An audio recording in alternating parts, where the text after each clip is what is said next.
ఓం మహాగణాధిపతయే నమః. ఓం గురుభ్యో నమః. ఓం శ్రీమాత్రే నమః. పరమేశ్వర స్వరూపమైనటువంటి జ్యోతిష, వాస్తు మరియు ఇతర అనేకమైనటువంటి శాస్త్రములను మనకు అందించినటువంటి మహర్షులకి నమస్కారం. హయగ్రీవ హయగ్రీవ హయగ్రీవేతి యో వదేత్ తస్య నిస్సరతే వాణీ జనుకన్యా ప్రవాహవత్. అరుణాం కరుణాతరంగితాక్షీం ధృతపాశాంకుశపుష్పబాణచాపాం అనిమాదిభిరావృతాం మయూకైః అహమిత్యేవ విభావయే భవానీం. శ్రీమాత్రే నమః. ప్రేక్షకులకి లలితాంబిక అమ్మవారి యొక్క అనుగ్రహం పరిపూర్ణంగా కలగాలని మనస్ఫూర్తి కోరుకుంటూ, పరా ప్రత్యక్ష రీతి అంటే ఇక్కడ ఒక్కొక్క నామం గురించి తెలుసుకుంటున్నాం. 366 నామం కన్నా తీసుకున్నట్లయితే పరా అనేటువంటి నామం ఉంది. అంటే ఇది 2 అక్షరాలు కలిగినటువంటి మంత్రము. పర అంటే వాక్రూపిణి అనేటువంటిది పర. పరావాక్కు అంటూ ఉంటారు. వాక్కు రూపంలో ఉండేటువంటిది పర. అదేవిధంగా ప్రత్యక్షితి రూప. ప్రత్యక్షితి రూప అంటే ప్రత్యక్ చిత్ రూప అంటే జ్ఞానరూపం కలిగినటువంటిది అని కూడా అర్థం. ఒక రకంగా చెప్పాలంటే దీని యొక్క అర్థం. అదేవిధంగా పశ్యంతి అంటే పశ్యంతి, దీని అర్థం ఏమిటంటే వాక్కు స్వరూపిణి అయినటువంటిది శ్రీదేవి.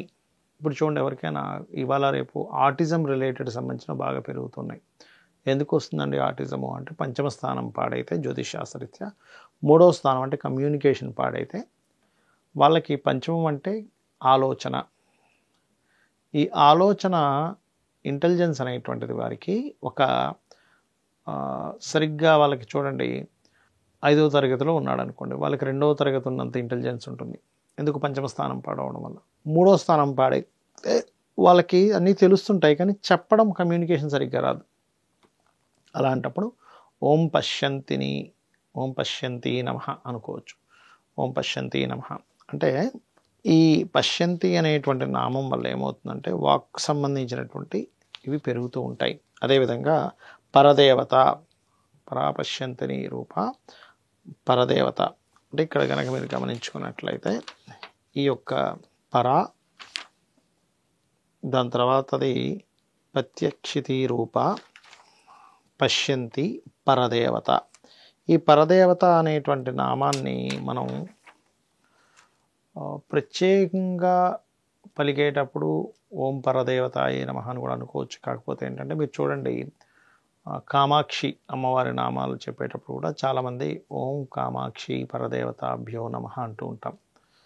అంటే పరావిద్య రూపిణి అయినటువంటి దేవత పరాశక్తి అమ్మవారు. అంటే పరావిద్య రూపంలో ఉండేటువంటిది కాబట్టి కూడా పరదేవత అని కూడా అంటూ ఉంటాం. ఇక్కడ ఎప్పుడైనా ఒకటే గుర్తుపెట్టుకోండి, మనకి మనం చేసినటువంటి కర్మల్ని బట్టి, పూర్వజన్మలో చేసిన కర్మని బట్టి మనం ఈ జన్మలో అనుభవిస్తూ ఉంటాం ప్రతిదీ కూడా. అది మంచి కానివ్వండి, చెడు కానివ్వండి, ఏదైనా కానివ్వండి. చాలామందికి ఇక్కడ సందేహం కలుగుతూ ఉంటుంది, ఏమంటే మరి పూర్వజన్మలో చేసిన అనుభవించేదే కదా, మళ్ళీ ఇక్కడ మనం పూజ చేసుకున్నంత మాత్రం తప్పదు కదా, మరి ఏమిటి అని. ఇక్కడ ఒకటే గుర్తుపెట్టుకోవాల్సింది ఏమిటంటే, ఎక్కడా కూడా కర్మ అనేటువంటిది జనరల్గా జరుగుతూనే ఉంటుంది. అలాగే ఉదయము, సాయంత్రము, మధ్యాహ్నము, ఎండాకాలం, వానాకాలం, చలికాలం ఎలా అయితే సైకిల్ తిరుగుతూనే ఉంటుందో అలా తిరుగుతూనే ఉంటుంది మన కర్మ. అది ఎక్కడ మార్పు రాదు. కానీ దాన్ని తట్టుకునే ఇది అంటే, అలాగా బాగా ఎండ ఉంది, ఒక ఏసీ రూమ్ ఉందనుకోండి, చక్కగా ఏసీ వేసుకుని కూర్చుంటే ఆ ఎండ తెలియదు.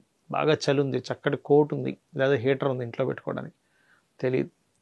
బోరున వర్షం పడుతుంది, కానీ చక్కగా కారులో వెళ్తున్నాం, మంచి కారులో, లోపల కారులో ఉంటాం, బయట వర్షం పడుతుంది. అంటే ఏమిటి? ఒక రక్షణ కవచంలాగా అమ్మవారి యొక్క నామాల్ని ఎవరైతే నిత్యము స్మరిస్తూ ఉంటారో వాళ్ళకు ఒక రక్షణ కవచంలాగా అమ్మవారు ఉంటుంది. అది గుర్తుపెట్టుకోండి. అదేవిధంగా ఇక్కడ ఈ నామాలను ఒక్కొక్కటి కూడా మీరు గుర్తుపెట్టుకోండి. రోజు 40 నిమిషాలు చేయండి, అన్ని విధాలా బాగుంటుంది. శ్రీమాత్రే నమః.